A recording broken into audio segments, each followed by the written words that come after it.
নবী দাওয়াত দেন তোমরা সবাই এক আল্লাহর উপর ঈমান আনো, লা ইলাহা ইল্লাল্লাহ তুফলিহুন। যদি লা ইলাহা ইল্লাল্লাহ বলো তোমার জন্য জান্নাত ওয়াজিব হয়ে যাবে। মান ক্বালা লা ইলাহা ইল্লাল্লাহ ফাদাখালাল জান্নাহ। ও আবু হুরায়রা ঘোষণা দিতে বলো, যে বলবে লা ইলাহা ইল্লাল্লাহ সে জান্নাতি হয়ে যাবে। ভাইরা আমার, রহমতের নবী দাওয়াত দিতেছেন, এখন নামাজ এক আল্লাহর ইবাদত। এতদিন নবী দাওয়াত দেন না, কোনো দুশ্মন নাই, এখন দাওয়াত শুরু হয়ে গেল, দুশ্মনীও শুরু হয়ে গেল। রহমতের নবী দাওয়াত দিতেছেন, সব আপন লোকেরা বাঁকা হয়ে গেল। কেমন বাঁকা? হাতের মুষ্টির মধ্যে পাথর নিয়ে কয়, রে মুহাম্মদ, যদি বলতে পারো আমার হাতের মুষ্টিতে কি আছে, আমি এখন কালেমা পড়ব। নবী বলেন, আবু জাহাল চাচা, আপন চাচা না, ডাক নাম চাচা। আবু জাহাল রসুলের আপন চাচা না। ডাক দিয়ে বলে, চাচা বলতে পারলে কালেমা পড়বেন? বলে হ্যাঁ। কয় আমি তো বলতে পারবো না। কেন ভাতিজা পারবো না? কয় আমি গায়বের মালিক না।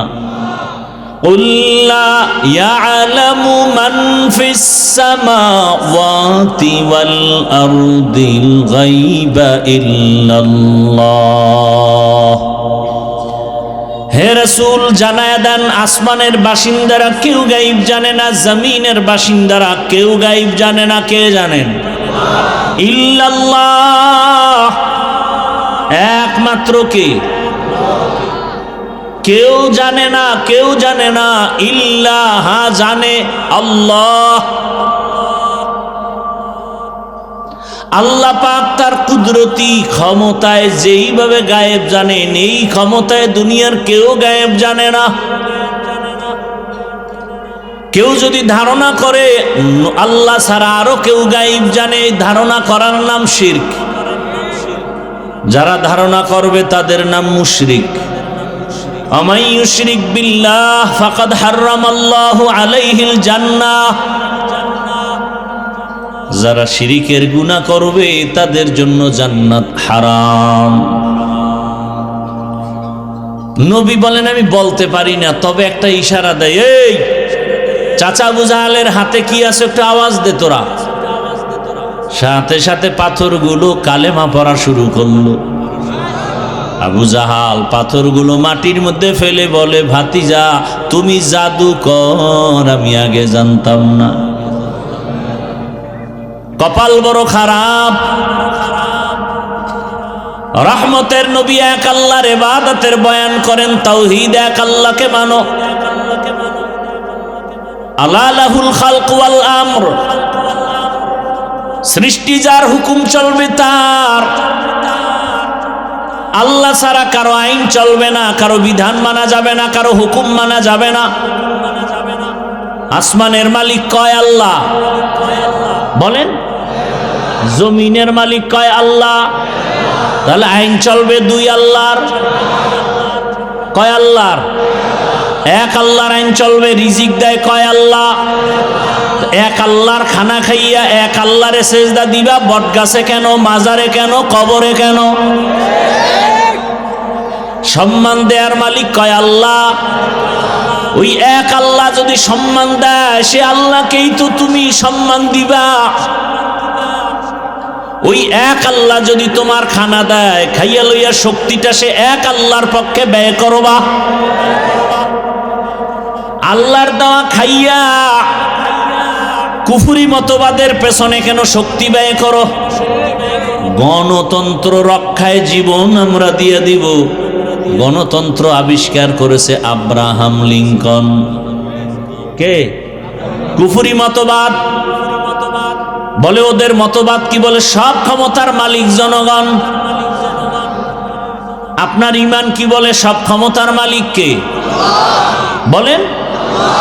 ইনিল হুকমু ইল্লা লিল্লাহ, ইন্না ইন্নাল্লাহা আলা কুল্লি শাইইন কাদির। সব ক্ষমতার মালিক একমাত্র আমার আল্লাহ। জনগণ যদি সব ক্ষমতার মালিক হও, বলো করোনার সময় মাথা হাঁটুর তলে দিলা কেন? কয়েকদিন আগে ভূমিকম্প হলো, ফিরাইলা না কেন? এটা কোন থানা? হ্যাঁ, সিগন্যালে ফিরে গেছো কিন্তু। সাবধান। মিডিয়া যেভাবে আতঙ্ক ছড়ায় দিতেছে, সাবধান। পুরা জমিনটারে যদি একটা বাড়ি দেয়, দুনিয়াটা ধ্বংস হতে 1 সেকেন্ড লাগবে না। তুমি বিল্ডিং থেকে দৌড়ে যাবা কই? যদি মাটি ধসে যায়, তোমার উপায় কি? মাটি ফাঁক হয়ে যাবে, তুমি ভিতরে যাবা, ধরবালারও টাইম নেই। কাদের কুদরত দারি বরকামাল, আন্তা রব্বি আন্তা হাসবি জুল জালাল, তুহি কাদের জলিলুল্লাহ জাহাদার, বহর হালে তুহি মেরা নেগাহদার। রহমতের নবী দাওয়াত দিতে দিতে হঠাৎ করে একদিন বললেন, রহমানের ইবাদত করো। কাফের মুশরিকরা নবীকে আটকাবার জন্য ফাও প্রশ্ন করত, লাগে না তারপরও করত। সুযোগ পেয়ে গেছে মুশরিকরা, কয় রে আব্দুল্লাহর সন্তান, এতদিন বলছো এক আল্লাহরে ডাকবো, ইবাদত করবো, এখন আবার রহমানের ইবাদতের কথা বলো।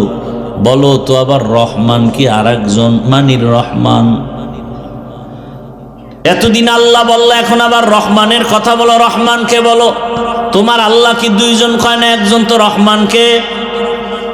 অপেক্ষা কর, আমার আল্লাহ রহমানের পরিচয় দিয়া আয়াত নাজিল করে নবীকে বলে, নবী ওদের শুনায় দেন আমি রহমানকে।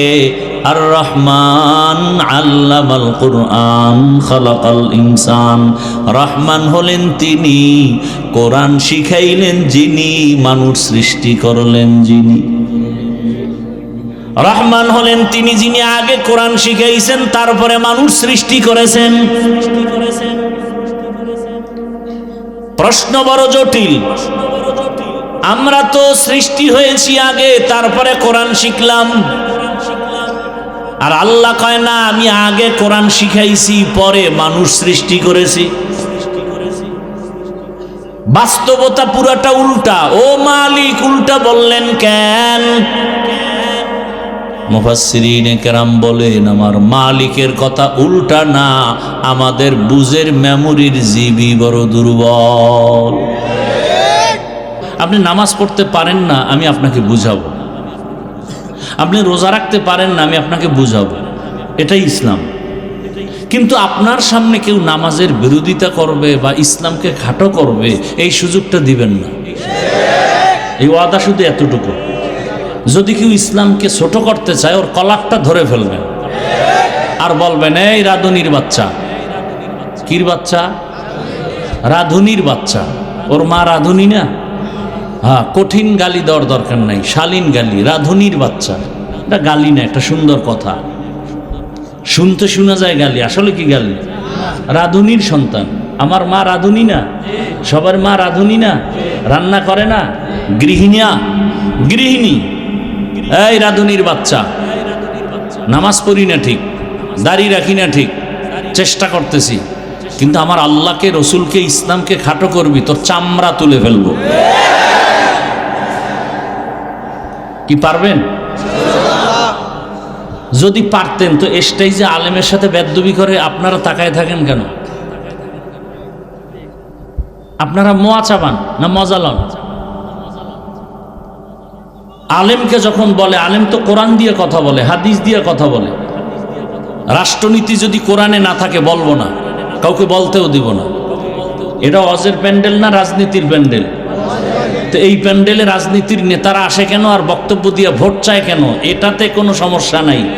আর আল্লাহর কোরআন দিয়ে যদি রাষ্ট্রনীতির ওয়াজ করে, এটা সমস্যা। আপনারা যদি সবাই বলতেন, এই নেতা সাহেব আপনার দাড়ি নাই, টুপি নাই, নামাজ নাই, আপনি ভোট চাইতেছেন পচা রাজনীতির। কিন্তু আলেমকে বাধা দিবেন না, খবরদার। কারণ আলেমের দ্বারা আমরা আল্লাহকে চিনছি, ইসলাম চিনছি, কালেমা শিখছি। অতএব আমাকে গালি দেন, আলেমকে গালি দিবেন, আপনার এখানে জনতার সামনে বিচার হবে, তারপর আপনার ছুটি। একদিন ধরতেন গোটা দেশ ঠান্ডা হয়ে যেত, কোনো বেয়াদব বেয়াদবি করার সাহস পেত না। আল্লাহ হেদায়াত দান করুন।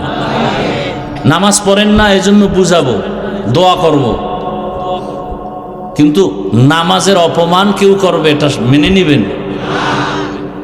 ইসলাম ঠিকমতো আমল করতে পারেন না, ঠিক বুঝাবো হাসি মুখে, পাও ধরে, ইসলামকে অপমান হতে দিবেন না। ইসলামের উলামায়ে কেরাম এদেরকেও অপমান করতে সুযোগ দিবেন না। আমার কথাটা কি কোনো দলীয়? হ্যাঁ, আমি ইসলামের সাপোর্ট করতেছি, ইসলাম আমার মূল। আপনি আওয়ামী লীগ, বিএনপি কি দল করেন ওটা আমার জানার দরকার নেই, ওটা আপনার ব্যক্তিগত ইমানের বিষয়, সেক্ষেত্রে আপনাকে বুঝাবো। কিন্তু আমার ইসলাম জীবনের আসল, আমার কোরআন আমার আসল। এখানে কারোর সাথে কোনো আপোষ নাই, কোনো সার নাই। আউল বাউল ফাউল। বাউল মানে কি?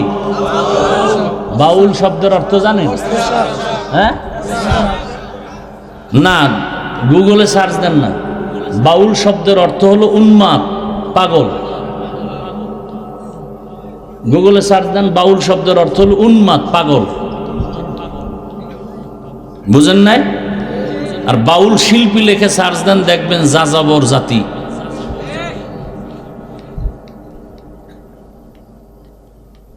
তাদের লাইনে তারা চলবে, কোনো দুঃখ নাই। কিন্তু যখনই আমার আল্লাহর উপরে কালিমা লেপন করবে, আর সার নেই।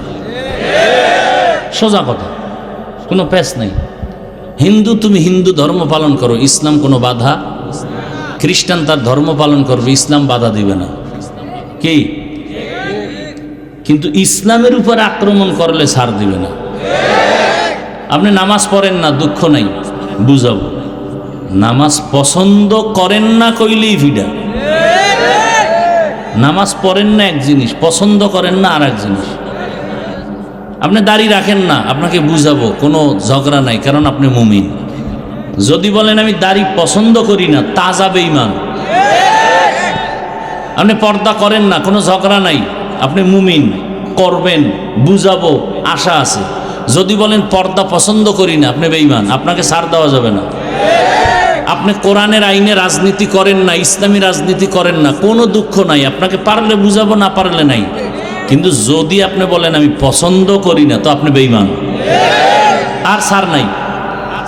কথা বুঝাইতে পারছি? আপনি আওয়ামী লীগ করেন, আমার দুঃখ নাই, আপনারা বুঝাবো যে ভাই এটা এটা এটা কুফরি মতবাদ, সেই বুঝাবো। যখনই আপনি ইসলামী রাজনীতির বিরুদ্ধে বলবেন, তখন আর আপনার সাথে কোনো মহব্বতের আওয়াজ চলবে না। তখন আপনার যতদিন লাগে আমার একদিন। কি এখনো ভয় পাইতেছেন না? এখনো ভয় পান? তো স্বাধীন করছেন কি জুলাই? কি কসু করছেন? জুলাই স্বাধীন যদি সফল হয়, তাহলে বাবার সামনে মেয়েকে ধর্ষণ করা হয় কেন বলো? স্বাধীন যদি সফল হয়, স্বামীর সামনে তার স্ত্রীকে উলঙ্গ করে ধর্ষণ করা হলো কেন বলো? ব্যবসায়ীর উপরে হামলা কেন করা হয় বলো? বোঝা গেল সফল স্বাধীন হয়নি। নতুন করে প্রস্তুতি নাও, কাফনের কাপড় কিনো। সফল আরেকটা স্বাধীন করতে হবে, যেই স্বাধীন হবে চূড়ান্ত সফলতার স্বাধীন, আর সেই স্বাধীন হবে ইসলামের স্বাধীন। যে যত বাঁকা নজরে তাকানার যা বলেন, ইসলাম যতদিনে জমিনে কায়েম হবে না, ততদিন শান্তি আসবে না। আল্লাহর জাতের কসম, আসবে না। আপনি হাজার চেষ্টা করলেও হবে না।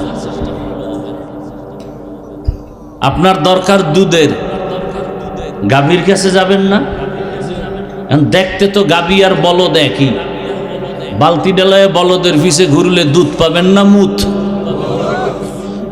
দুধ আর কপালে আসবে না, মুত খাইয়া মরা লাগবে। শান্তির ঠিকানার নাম ইসলাম। পৃথিবীতে আর কোনো ঠিকানায় শান্তি নাই, একমাত্র ইসলাম। ইসলামে কোনো দুর্নীতি নাই, জুলুম নাই, মিথ্যা নাই, অত্যাচার নাই, আক্রমণ নাই, গালাগালি নাই, এর নাম ইসলাম। কি আছে ইসলামে? বলে দুইজন দেখা হলে কি দাও? সালাম। মানে কি? শান্তি। এ তো শান্তি শুরু। দেখা হলেই সালাম। তার মানে বেগানাকে সালাম দেওয়া যাবে না, জায়েজ নেই। কারণ হেন শান্তি হবে না, হবে অশান্তি। উল্টা পাল্টা সালাম দিলে অশান্তি। বেগানাকে সালাম দেওয়া যাবে না। মায়েরে সালাম দিবা, সালাম দেয় না, চাচতো বোন রে দেয়, মামতো বোন রে দেয়, না লাগলেও দেয়।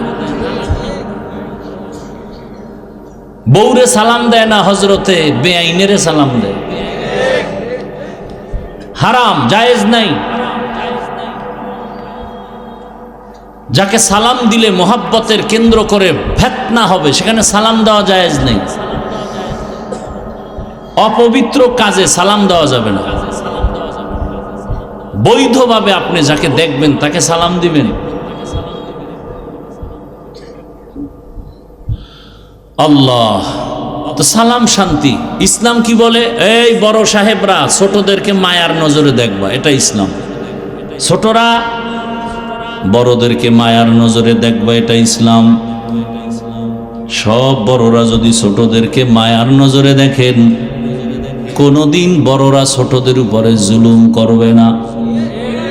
সব ছোটরা যদি বড়দেরকে সম্মানের নজরে দেখেন, কোনোদিন ছোটরা বড়দের সাথে বেয়াদবি করবে না। দেখেন না, নুরানির ছাত্র কি বুঝে, কিন্তু মুরব্বি দেখলে সালাম দেয়, জোতা সোজা করে দেয়। কারণ ও মাদ্রাসায় গিয়েই শিখছে বড়দের সাথে আদব রক্ষা করো, সালাম দাও। মাকে সালাম দেয়, বাবাকে সালাম দেয়। মুরব্বি দেখলে রাস্তা সাইড করে দাঁড়ায়, এর নাম আদব, এর নাম ইসলাম। ও জীবনে কোনোদিন বড়দের সাথে বেয়াদবি করবে না, ছোট থেকে শিখতেছে।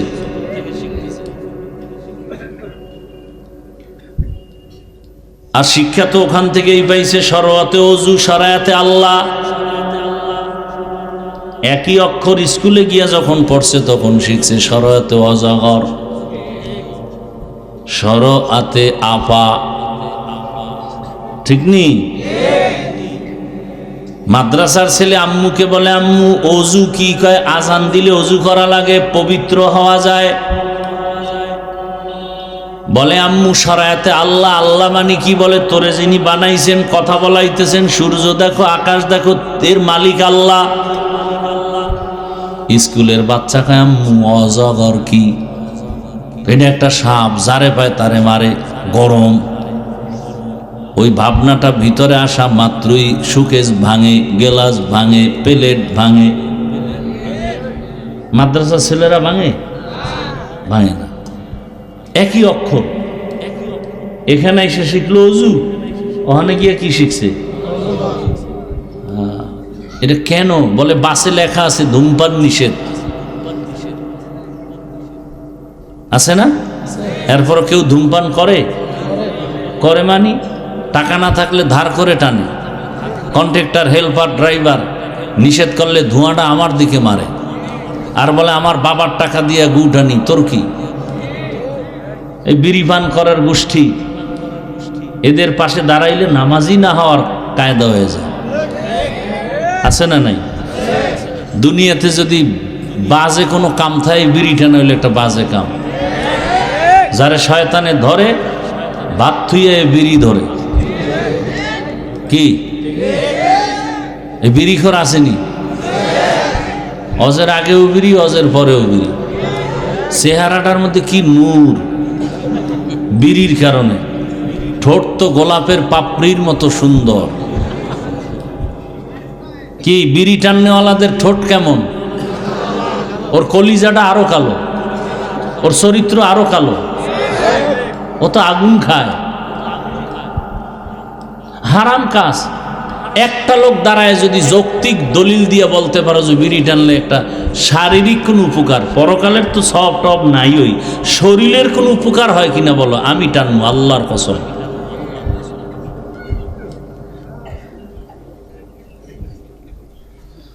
হ্যাঁ, আসলে জন্মগত যেটি চরিত্র অভ্যাস খারাপ, এটি ফিরানো কঠিন। কুকুরের জন্মগত অভ্যাস কি? পায়খানা খাবে। ওরে হাজি বিরিয়ানি দিলে খামইব, বলবে পায়খানা দিতে হইবে, এটা ফিনিশ। এই জায়গা চরিত্র নষ্ট ছোটবেলার থেকেই। এই যে সারা রাত যেটি মোবাইল চালায়, সারা রাত, এই তো 24 ঘন্টা জেনার ফিকিরে থাকে। সারা রাত জেনা করছে না, মোবাইলে চোখের জেনা, হাতের জেনা, কানের জেনা, জবানের জেনা, অন্তরের জেনা। এখন এটা দূরের থেকে করছে, এখন কাছে পাওয়ার জন্য পাগল হয়ে গেছে।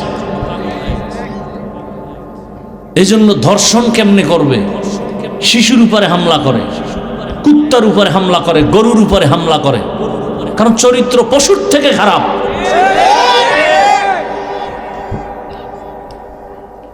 আল্লাহ হেদায়াত দান করুন। মরেও তো বিদায় নিতে পারে না, ধাম করে নাই। বিষয় কি কয়? মরণ অস্ত্র তো অল টাইম গলায় তাবিজ বানাইছে। বাইক, দৃশ্যমান মরণ অস্ত্রের নাম বাইক। কি কয় এলাকায়? হুন্ডা। এই যুবকরা বলো তো, বাস, ট্রাক, অন্যান্য গাড়ি আর বাইকের তুলনায় গড়ে মানুষ মরে কোনটার অ্যাক্সিডেন্টে? জানো এটাই মরবে, তো ঘর থেকে মায়ের থেকে বিদায় নিয়ে যাও না কেন? আর ভালো কাজে যাও না, যাও তো আকাম করতে। ভালো কাজে গেলে তো না বরকত হইতো, বাইক টেলে তো দৌড় দিছো, আকাম করবি। তো বিদায় নিয়ে যাই ঘর থেকে, যে আর মা তোমার সাথে বিদায় নেওয়ার টাইম পাবো না, কখন গাড়ির নিচে হুন্ডা সহ চলে যাই বলা যায় না। জানে মরবে তাড়াতাড়ি, এরপর এটা নিয়ে মরে। মায়ের সাথে গালি, আমার বাইক কিনে দাও, তাড়াতাড়ি মরতে হবে, দুনিয়ায় বেঁচে থেকে লাভ নেই। আর যে যৌতুক খোরেরা আছে, এক বিয়ার উপটৌকন হিসাবে বলে একটা বাইক দাও, খায় পায়খানা, নাম দিছে উপটৌকন, হাদিয়া। যৌতুক হালাল না হারাম? যৌতুক যারা দেয় ওরাও জালেম, যৌতুক যারা নেয় ওরাও জালেম। এদের মতো ডাকাত, এদের মতো ইতর, এদের মতো ফকিন্নির বাচ্চা দুনিয়াতে আর কেউ নেই। এরা থার্ড ক্লাসের ফকিন্নি। যারা যৌতুক খায়, যারা দেয়, সবগুলো জাহান্নামী। এবং ওই সংসারে কোনোদিন শান্তি হবে না, হবে না, হবে না। যুবক কয়, আমি তো নিয়ত করছি খামু না, কিন্তু আব্বাই তো মান্নত করে বলাইছে, ওই পায়খানা খাবেই। আল্লাহ হেদায়াত দান করুন। হায় হায় হায়, রাগ করতেছেন আপনারা? এই কথাগুলো বলি কি আপনার সাথে আমার দুশ্মনী আছে? বরং দিল খুলে মোহাব্বতে বলি যে আপনারা ফিরে আসেন জান্নাতের পথে। আমিও জান্নাতে যেতে চাই, আপনাদেরকেও নিতে চাই। আল্লাহ আমাদের সহি বুঝ দান করেন। আমরা বক্তা হইছি ঠিক, মানুষ হতে পারিনি। মানুষ হওয়া বড় কঠিন জিনিস। কাকে বলে মানুষ? আল্লাহ সূরার শুরুতে বলেন, আর রহমান আল্লামাল কুরআন খালাকাল ইনসান। জমিনের মধ্যে আল্লাহ মানুষকে সৃষ্টির শ্রেষ্ঠ মর্যাদা দিয়া পাঠাইছেন। পাঠাইয়া মর্যাদা দেন নাই, মর্যাদার সিদ্ধান্ত ফাইনাল করে এরপরে পাঠাইছেন। আল্লাহর কাছে মানুষ বড় দামি। নূরের সৃষ্টি ফেরেশতারাও দামি না, আগুনের সৃষ্টি জিনেরাও শ্রেষ্ঠ না। আল্লাহ পাক মাটির সৃষ্টি মানুষকে সৃষ্টির শ্রেষ্ঠ মর্যাদা দান করেছেন। মানুষ জমিনে আল্লাহ পাঠানোর পর তোমার এই শ্রেষ্ঠত্ব আর সম্মান নিয়ে যেন বেঁচে থাকতে পারো, এবং তোমার সম্মানের সাথে যেন তুমি কবরে যেতে পারো, হাসরে উঠতে পারো। আল্লাহ পাক ওই সম্মান ধরে রাখার জন্য দুইটা ব্যবস্থা দিয়েছেন। কয়টা? এক ব্যবস্থার নাম ব্যক্তি, আর একটা ব্যবস্থার নাম হলো কিতাব। ব্যক্তিদের মধ্যে শ্রেষ্ঠ ব্যক্তি হলেন রাহমাতুল লিল আলামিন, আর কিতাবের মধ্যে শ্রেষ্ঠ কিতাব হলো কোরআনুল কারীম। ব্যক্তিদের মধ্যে শ্রেষ্ঠ, হালকা আসতে, ব্যক্তিদের মধ্যে শ্রেষ্ঠকে এইমাত্র বলছি, কিন্তু 1 মিনিট হয় নাই, এটা বলতে কষ্ট হয়। ব্যক্তিদের ভেতরে শ্রেষ্ঠ রাহমাতুল লিল, কিতাবের মধ্যে শ্রেষ্ঠ হলো কি? কোরআনুল কারীম। রহমতের নবী হলেন শ্রেষ্ঠ ব্যক্তি। কেমন শ্রেষ্ঠ? কিয়ামত পর্যন্ত আর কোনো ব্যক্তির প্রয়োজন হবে না।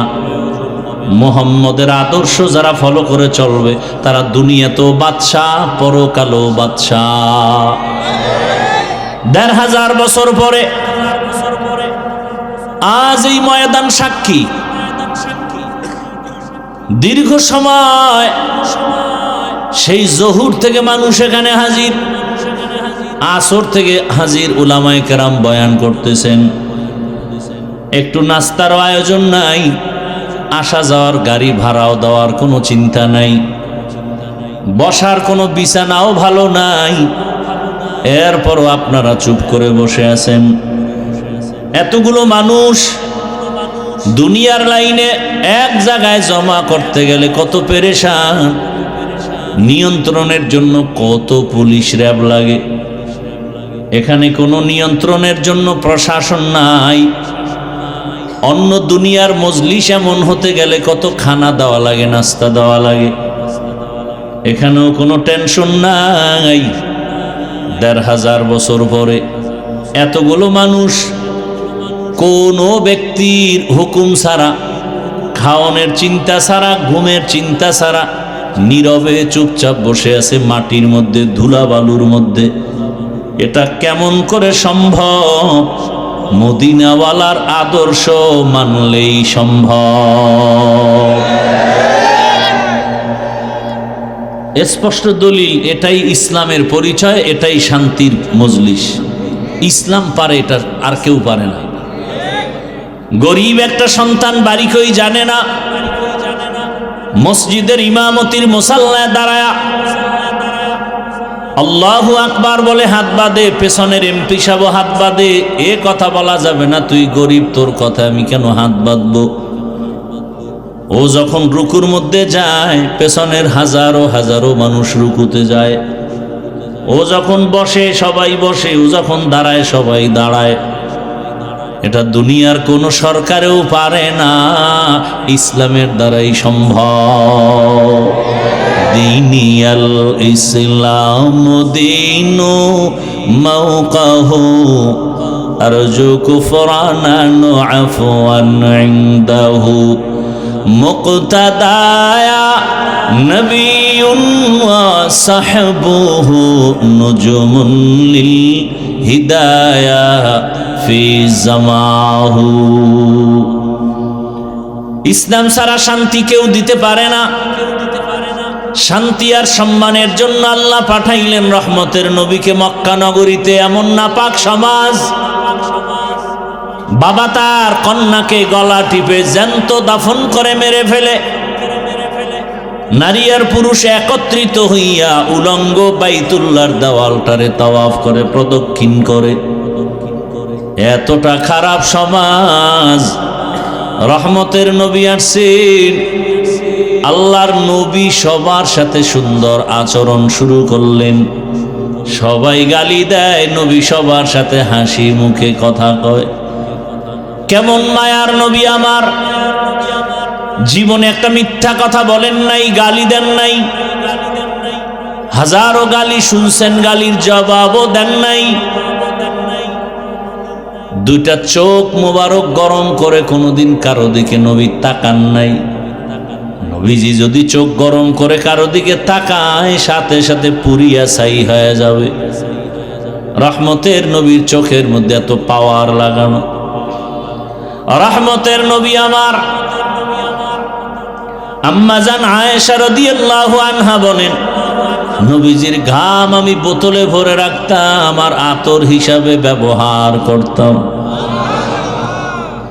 রহমতের নবী এমন দয়ার নবী, রহমতের নবীর চেহারাটার দিকে একটা নজর দিলেই কলিজা ঠান্ডা হয়ে যেত। 7 দিনওয়ালা না খাওয়া ব্যক্তির ক্ষুধা মিটে যেত।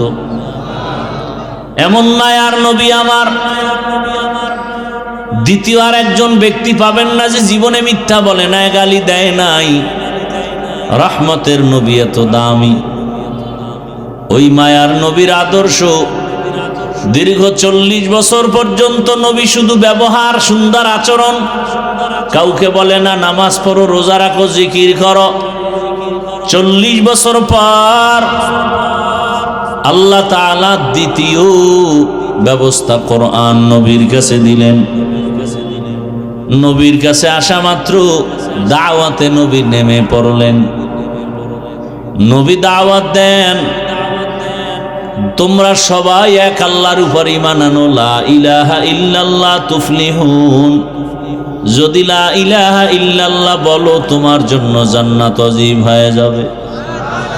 মান ক্বালা লা ইলাহা ইল্লাল্লাহ ফাদাখালাল জান্নাহ। ও আবু হুরায়রা ঘোষণা দিতে বলো,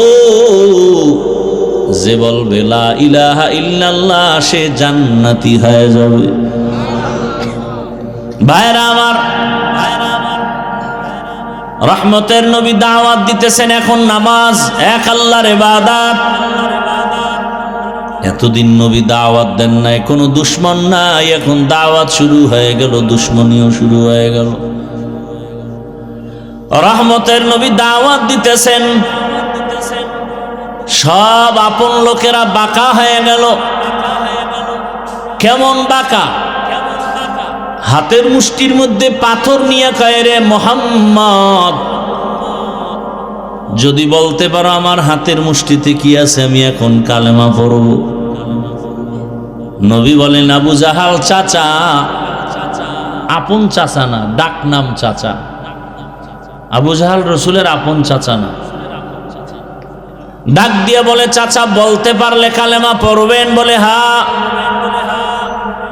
কয় আমি তো বলতে পারবো না। কেন ভাতিজা পারবো না? কয় আমি গাইবের মালিক না। গাইবের মালিক কে? قُلْ لَا يَعْلَمُ مَنْ فِي السَّمَاوَاتِ وَالْأَرْضِ الْغَيْبَ إِلَّا اللَّهُ। হে রাসূল, জানায়া দেন আসমানের বাসিন্দারা কেউ গায়েব জানে না, জমিনের বাসিন্দারা কেউ গায়েব জানে না। কে জানেন?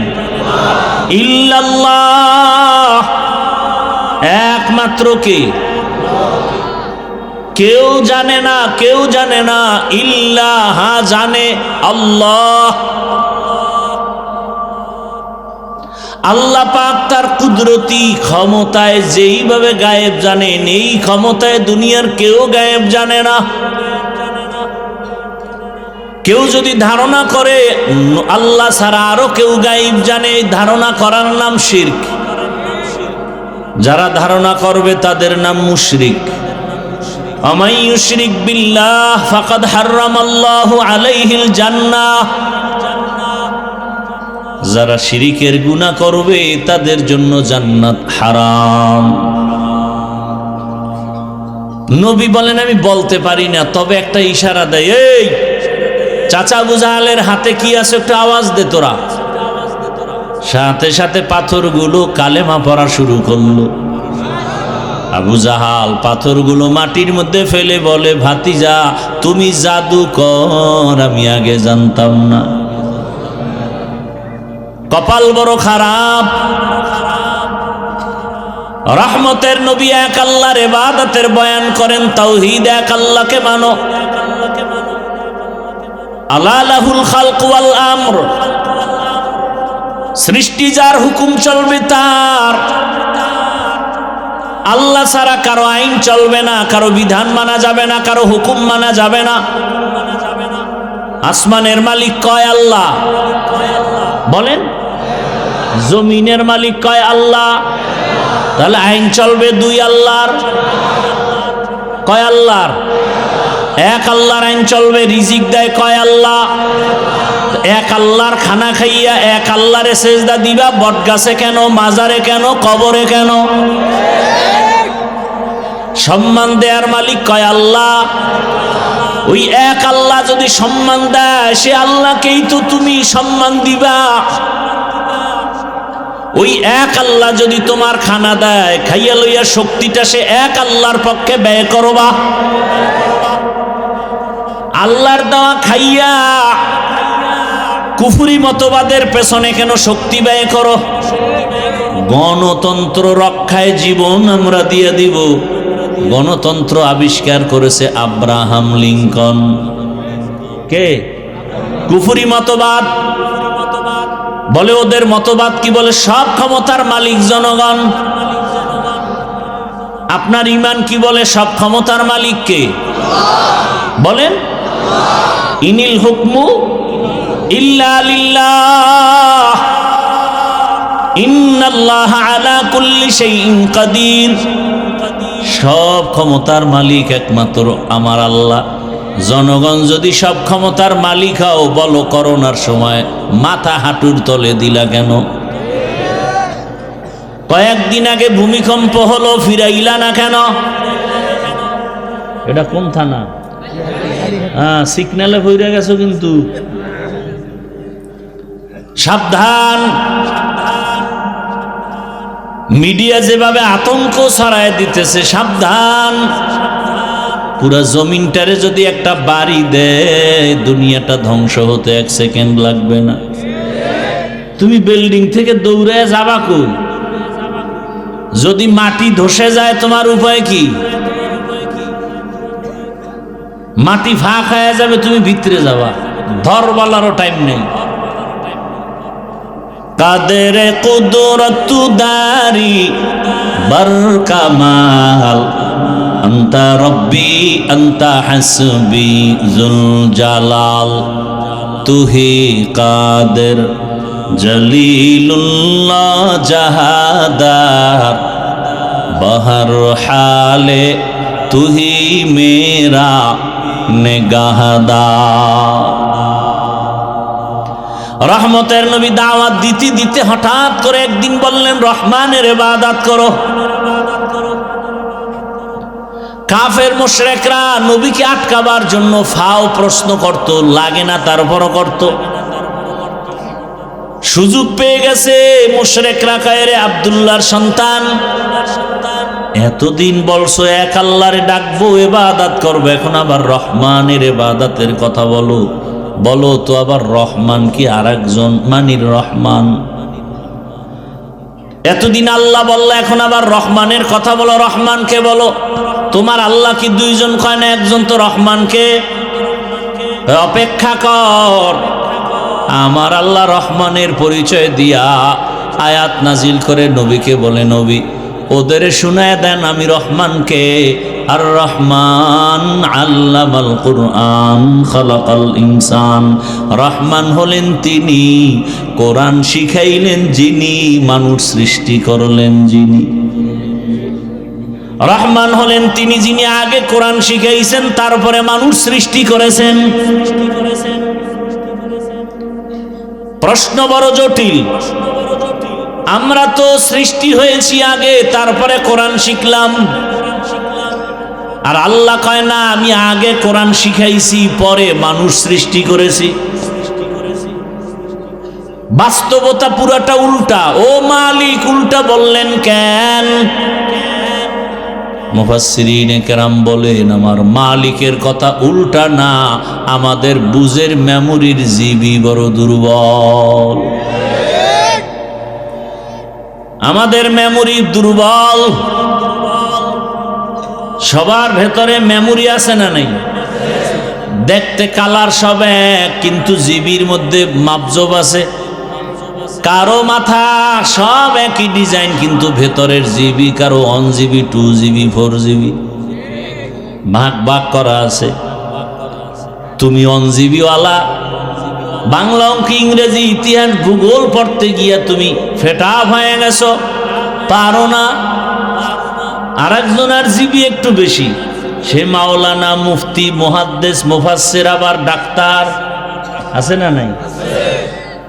কওমিতেও পড়ছে, আলিয়ায়ও পড়ছে, ভার্সিটিতেও পড়ছে। তার মেমোরির জিবি তাজা। আর তুমি যে অনজিবুলে দৌড়াও, মাঝে মাঝে হ্যাং হয়ে গেলি তো আলেমেরে গালি দাও। জিবি যাও আছে মাঝে মাঝে হ্যাং হয়ে যায়, তখনই মাকে গালি দেয়, বাবারে গালি দেয়, আলেমেরে গালি দেয়, শিক্ষকের সাথে বেয়াদবি করে। মাইয়াহদিল্লাহু ফাহুয়াল মুহতাদ ওয়া মান ইউদ্লিল ফালান তাজিদা লাহু ওয়ালিয়াম মুরশিদা। আল্লাহ তাআলা বলেন, হেদায়াত যাকে দিব সে পেয়ে যাবে, যার কপাল খারাপ ও পাবে দূরের কথা, হেদায়াত পাওয়ার মুর্শিদও পাবে না, পথ প্রদর্শকও পাবে না, কোনো মুরব্বী পাবে না। আল্লাহ বলেন, আমি এমন রহমান, আগে কোরআন শিখাইছি পরে মানুষ বানাইছি, আগে মানুষ বানাই নাই। ও মালিক, উল্টা বললেন কেন? মুফাসসিরিনে কেরাম জবাব দিয়া বলেন, আল্লাহর কথা ঠিক। বলে তা কেমন? বলে দুনিয়াতে যত মানুষ, আল্লাহর কাছে এই মানুষ জান্নাত পাবে না। আল্লাহর কাছে একদল মানুষ জান্নাত পাবে, সেই মানুষ এই মানুষ না। বলে এই মানুষ কারা? বলে এরা বংশগত মানুষ। এই মানুষ কারা? বলে এরা জন্মগত মানুষ, আদমের বংশের মানুষ। হিন্দুও তো আদমের বংশগত মানুষ, বৌদ্ধ ধর্মের মানুষও তো আদম নবীর সন্তান হিসাবে বংশগত মানুষ। বংশগত পরিচয় জান্নাত পাওয়া যাবে না। এ কারণে স্বয়ং আদমের সন্তান কাবিলও জান্নাত পাবে না। নূহ নবীর সন্তান কেনান জান্নাত পাবে না। ভালো করে বুঝো,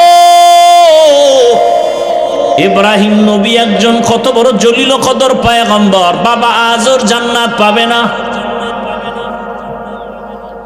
আল্লাহর কাছে একদল মানুষ জান্নাত পাবে। ওই মানুষ কারা? বলে এরা বংশগত পরিচয় না, এদের পরিচয় জন্মগত পরিচয় না, এদের পরিচয় হলো এরা গুণের মানুষ। কিসের মানুষ?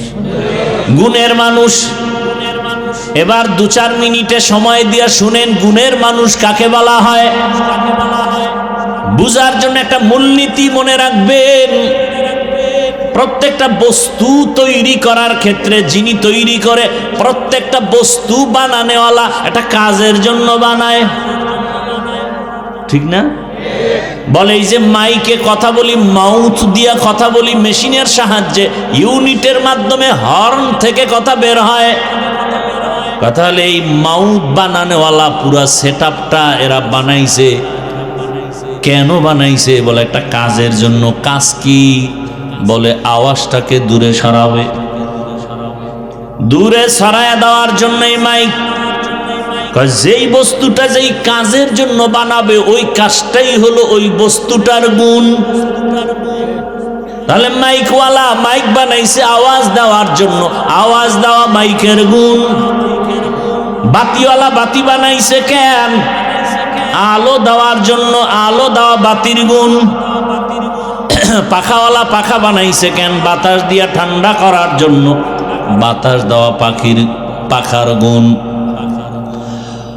এই মূলনীতি, যেই বস্তুটা যেই কাজের জন্য বানাবে, ওই কাজটা হলো ওই বস্তুর গুণ। ঘড়িওয়ালা ঘড়ি বানাইছে কেন? কোন কাজ? টাইম দেওয়ার জন্য, টাইম দেওয়া ঘড়ির গুণ। ভালো করে বুঝেন। তাহলে মাইকের গুণ আওয়াজ দেওয়া, বাতির গুণ আলো দেওয়া, পাখার গুণ বাতাস দেওয়া।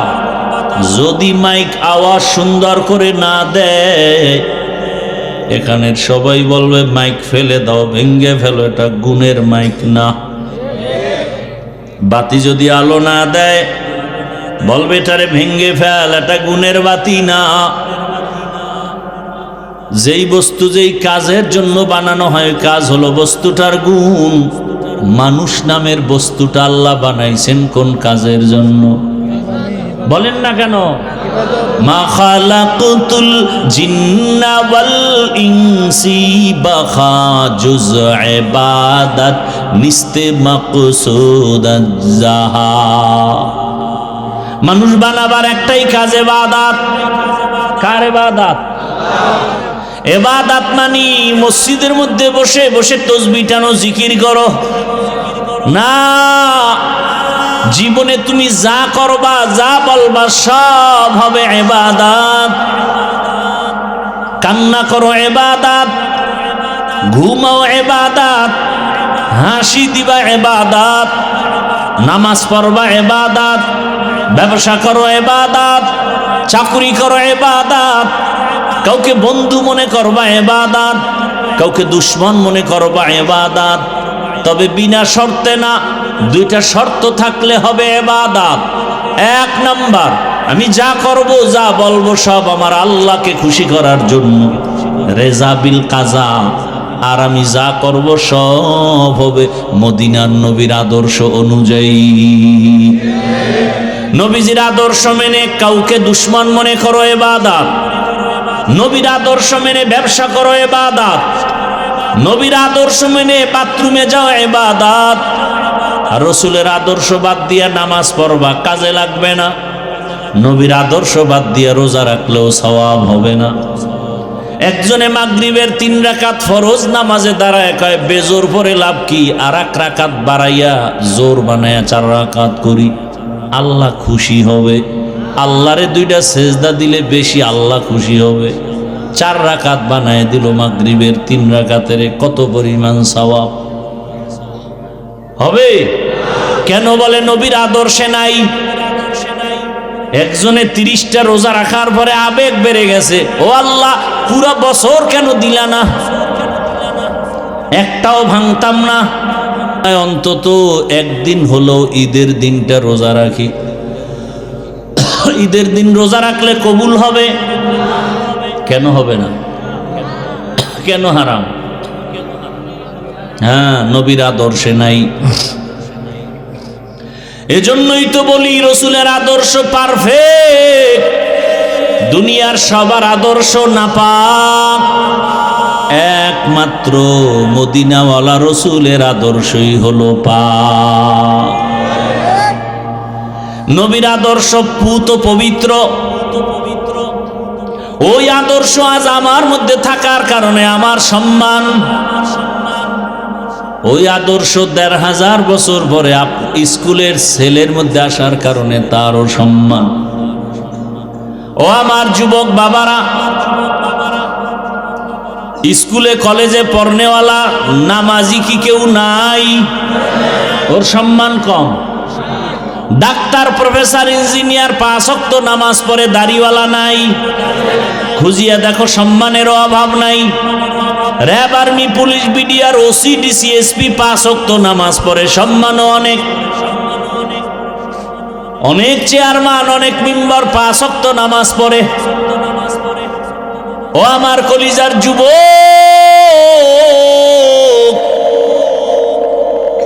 তোমার জেনারেল লাইনের ছেলেটা যদি স্কুল কলেজে পড়ে নামাজ পড়ে, তুমি তোমার বিবেক দিয়া জবাব দাও, তোমার কপালে কার বরদোয়া লাগছে? তুমি পারো না কেন? তোমার মতো সন্তান রাস্তায় গাড়ি চালায় নামাজ পড়ে, কৃষি কাজ করে নামাজ পড়ে, নদীর মধ্যে মাছ ধরে নামাজ পড়ে, তুমি পারো না কেন? তোমার কপাল খারাপ। কারো বরদোয়া লাগছে বলো? অবশ্যই বরদোয়া লাগছে। হয়তো মা বাবার বরদোয়া লাগছে, কি জানি মায়েরে কথা বইলা কাদাইছো রে বাবা। শিক্ষকের বরদোয়া লাগছে, কোন কথা বলে জানি শিক্ষকের বেয়াদবি করে কাদাইছো, না জানি আবার আলেম ওলামার সাথে বেয়াদবি করে কাদাইছো, বরদোয়া লেগে গেছে। এই 3 জায়গার বরদোয়া লাগলে কপাল শেষ। আর এই 3 জায়গার দোয়া পাইলে তোমার মতো সফল জীবনওয়ালা কেউ হবে না। ডাক্তার জাকির নায়েকের এত সুনাম কেন? একজন হোমিওপ্যাথিক ডাক্তার। কে জানে তার বাবা কে, কে জানে তার মা, কে জানে তার বাড়ি কই। গোটা দুনিয়া তাকে চিনে ফেলেছে সম্মানের মহাব্বতে, টাকার কারণে না, ক্ষমতার বাহাদুরিতে না। একজন হোমিওপ্যাথিক ডাক্তারের এত সুনাম, অবশ্যই 3 জায়গার দোয়া লাগবে। মা বাবার দোয়া, শিক্ষকের দোয়া, ওলামায়ে কেরামের দোয়া। এই 3 জায়গার দোয়া নিয়ে ডাক্তার হও, কসম আল্লাহর, সর্বোচ্চ সম্মান তোমার হবে এই দেশে। এই 3 জায়গার দোয়া নিয়ে তুমি ইঞ্জিনিয়ার হও, সর্বোচ্চ সম্মান। 3 জায়গার দোয়া নিয়ে তুমি প্রফেসর হও, সম্মান। আর এই 3 জায়গার কোনো এক জায়গায় যদি বেয়াদবি করে ডাক্তারও হও, তাসলিমা নাসরিনের মতো জুতার বাড়ি খাইয়া দেশ থেকে পালায়ে যেতে হবে। এমন পালান পালাবা যে লাশটাও জমিনে আর আসার কোনো সম্ভাবনা নাই। হেদায়েতের মালিক আমার আল্লাহ। এতক্ষণ আমি আপনাদের কথা শুনাইলাম, কতটা কষ্ট হয় আমি বুঝি, কিন্তু একবারও বলি না আমার মতো হুজুর হও, টুপি লাগাও। ও এলাকার মা বোনেরা, আপনার সন্তানকে ডাক্তার বানাবেন, ইঞ্জিনিয়ার বানাবেন, প্রফেসর বানাবেন, এসপি, ডিসি, ওসি বানাবেন, তবে দাবি আমার ছোট, একটা বেয়াদব বানাবেন না। আপনার সন্তানের ব্যবহারে কোনোদিন যেন আলেম কষ্ট না পায়, শিক্ষক কষ্ট না পায়, মা বাপ কষ্ট না পায়। আওয়ামী লীগ করে কিন্তু বেয়াদবি করে না, এখনো সে শান্তিতে আছে না নাই? বিএমপি করে, কারোর উপরে জুলুম করে নাই, বেয়াদবি করে নাই, শান্তিতে আছে না নাই?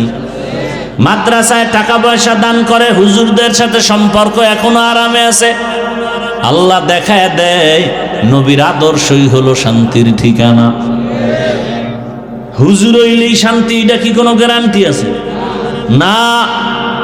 আমি হুজুর হইয়া যদি নবীর আদর্শ মতো না চলি, কপাল আমারটাও শেষ হয়ে যাবে। আর তুমি হুজুর না হইয়া জেনারেল লাইনে থাইকেও যদি নবীর আদর্শে নামাজ পড়ো আর কলেজে পড়ো, তোমারও দেখবা শান্তি আর সম্মান। ঢাকা কলেজে কত ছেলেরা ক্লাসে যায়, মাথায় পাগড়ি, বড় দাড়ি, বড় জামা, মনে হয় মসজিদের খতিব। একজনে জিগায়, ভাইজান কোন মসজিদের জুমা পড়ান? আমি আরবি পারি না। কত এই সুরত কেন? কই যান? কয় ঢাকা কলেজে পড়ি। কয় এই হালাতে? বলে হ্যাঁ। ক্লাসে কেউ কিছু কয় না? কয় কি কয়? শিক্ষক শিক্ষিকারা দোয়া করে পুরা কলেজের মধ্যে একটা ভালো ছেলে আছে। আমি বললাম মেয়ে নায়িকা আছে? মেয়েরা কি মাঝে মাঝে আড্ডাখানায় ডাকে না? বলে ডাকে। সবাই মিলে যাবে পার্কে, রিসোর্টে যাবে। তখন আমি কেমনে যাই? আমি ইস্তেগফার পড়তে থাকি, আল্লাহর কুদরত। আমার ক্লাসের একটা মেয়ে ডাক দিয়া কয়, ও আল্লাহর পথে আছে, ওরে সাইরা দে, ডিস্টার্ব করিস না, আমরা চল। বাস আল্লাহ আমার পক্ষে একজন লাগাই দিছে। এভাবেই আল্লাহ বাঁচান। আপনি যদি নিয়ত করেন আমি হালাল খায় মরমু, নাইলে না খায় মরমু, হারাম খাবো না, একটু কষ্ট হলেও দেখবেন হালাল দরজা খুলে গেছে। আপনার তো সেই একইনি নেই, বরং মোটামুটি খাইয়াও আল্লাহরে গালি দেয়। শুকর নাই। এরে আম্মা জানেরা, আপনাদের মতো কত মা কত বোন এই এলাকায় আছে, এখনো পর্দা করে, নামাজ পড়ে, মোবাইলে সময় নষ্ট করে না, স্বামীর মাল খেয়ানত করে না। আপনারা কেন পারবেন না? এই স্টেজের ভেতরে কয়েকটা ছাত্রের মাথায় পাগড়ি দিলাম, এরা কোরআনে হাফেজ। এদের মা বাবার জীবনটা কতই যে ধন্য। আপনি যদি একটা কোরআনওয়ালা ডাক্তারের মা হইয়া কবরে যেতেন, আপনি যদি আপনার সন্তানটাকে কোরআন পড়াইয়া ইঞ্জিনিয়ার বানাইয়া কবরে যেতেন, আপনার জীবনটা ধন্য। আপনার সন্তান ডাক্তারিও করত, রোগীও দেখত, কোরআন তেলাওয়াতও করত, নামাজ পড়ে মা বাবার জন্য দোয়া করত। এমন একটা ডাক্তার বানায় যান, সুনামও হবে, দোয়াও হবে। এখনো সময় আছে, তওবা করেন। মনটাকে আমার আল্লাহর দিকে ঘুরাইয়া মনে মনে বলেন, হে আল্লাহ, জীবনে মনের আশা পূরণ করতে গিয়ে কত গুনাহ করেছি, ও আল্লাহ আর গুনাহ করব না, নামাজ ছাড়ব না, বেপরদায় চলবো না, মা বাবার দোয়া নিয়ে চলবো, স্বামীর মাল হেফাজত করব, মোবাইলে সময় নষ্ট করব না। ও আমার কলিজার যুবক বাবা, জীবনে তো কম দাড়ি কাটলা না, কম বেপরদায় চললা না, পার্কে কম দৌড়াইলা না, সারা রাত মোবাইল তো কম চালাইলা না, এখনো কি আশা মিটে নাই? আর কতবার দাড়ি কাটলে তোর আশা পূরণ হবে? কতবার পার্কে গেলে আশা পূরণ হবে? কত রাত মোবাইল চালাইলে তোর আশা পূরণ হবে? এবং এটাও বল, তোর হায়াতের বাকি আছে কয়দিন? এমন একটা দিন নাই গাড়ির নিচে, পানির নিচে, ঘুমের বিছানায় যুবকের লাশ নাই। আজরাইল ঈশা যদি দেখে গানের তার লাগানো। আজকে একজনে দেখাইলাম গো, মাদ্রাসার লাইনে একটা ছাত্র, ছোট বাচ্চা, তাহাজ্জুদ পড়তে গিয়া মরে গেছে। দেখেন নাই? গতকালকের মনে হয় ঘটনা, পরশুদিন তাহাজ্জুদে দাঁড়াইছে ছাত্ররা, 2 রাকাত পড়ছে মনে হয়, এরপরই ওই নামাজ অবস্থায় ঢলে পড়ে গেছে, ছোট বাচ্চা। আর আপনার ছেলে আস্তা একটা পুরুষ, নামাজ পড়ে না, সালাম দিতে পারে না, আর নুরানি পড়ে, ছোট বাচ্চা, হেফজোখানায় পড়ে। মাঝে মাঝে দেখি ভোর রাত্রে আমি সাহারি খাই, ওরা টোস্ট খায়, টোস্ট মাদ্রাসায়। তা আমি একদিন দেখি টুপি নেই, চুরি টুরি করতে উঠলো নি, পরে দেখি ডয়ার খুইলা কি জানি খায়। হঠাৎ আমার মাথায় আসছে, ওহো আজকে তো রোজা, সোমবার। তা আমি সাহারি খেয়েছি, আমার খেয়াল নেই। পরে আমি দুপুরবেলা মাদ্রাসায় এসে খবর নিলাম, হেফজোখানায় ভোর রাত্রে উঠছে কারা। শুনলাম প্রায় 30 জন আর রোজা রাখছে টোস্ট খাইয়া। এই ভোর রাত্রে আরে ভাত দেবে কে? মাদ্রাসায় 300-400 ছাত্র, বাবুরসিরা পাকাইতে পাকাইতে বেতাল, এই সাহারি কে পাকাইবে? কেউ পারবে না। কারণ ওরা, আমি কোনোদিন বলিও না, ওরা নিজেরা ওই টোস্ট খায়, বিস্কুট খায়, মুড়ি খায়, এই খায় রোজা রাখে। পরে বললাম সাহারি যেহেতু দিতে পারবেন না, অন্তত ইফতারির খরচটা সব আমার, 12 মাস সব ছাত্রদের। কোনোদিন বলি নাই যে আমি রোজা রাখি তোরা রাখ, কোনোদিন বলি নাই। আর আপনার ছেলে বুড়া ভাম, রমজানে রোজা রাখতে পারে না, চেহারা নষ্ট হয়ে যাবে। কুলাঙ্গার বাপে কয় চেহারা নষ্ট হয়ে যাবে। তো সারা রাত মোবাইলে আকাম কইরা যে চেহারা শেষ হইছে, এইবার কোন মেডিসিন দিয়া ভালো করবা? কুলাঙ্গার বাবা যান।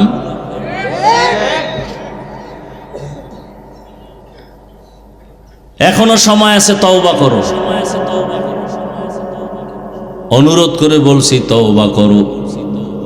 পর্দার আড়ালের মা বোনেরাও তওবা করেন, যুবক বাবারাও তওবা করো। মনটাকে আল্লাহর দিকে ঘুরায় বলো, আর নামাজ ছাড়বো না, বেপরদায় চলবো না, মা বাবারে কষ্ট দিব না। শিক্ষকের দোয়া নিয়ে, উলামায়ে কেরামের দোয়া পরামর্শ নিয়ে নবীজির তরিকা মেনে চলবো। তওবা করার মতো যদি কারো অন্তর তৈরি হয়, খাঁটি তওবার নিয়ত যাদের আছে, 2 হাত আমার আল্লাহকে দেখায় দাও। আয় আল্লাহ, হাতগুলো কবুল করে নেন, তওবা কবুল করে নেন। তওবার উপরে মজবুত হইয়া চলার মতো তৌফিক দান করেন, আমিন।